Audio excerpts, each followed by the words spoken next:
এখানে? ওয়ালাইকুম সালাম, তোমাদের দেখে আসলাম। তোমরা এখানে কি করো? ওহ স্যার, আপনি ভালো আছেন? আলহামদুলিল্লাহ। স্যার, আমরা তো এইখানে ঘুরে বেড়াচ্ছিলাম।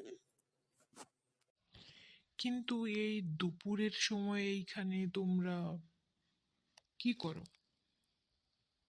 স্যার, আমরা ঘুরে বেড়াচ্ছিলাম।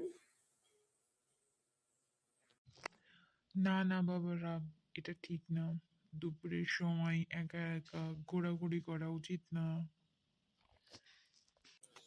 ঠিক আছে স্যার, তাহলে আমরা বাড়ি চলে যাচ্ছি। এই বল্টু, চল।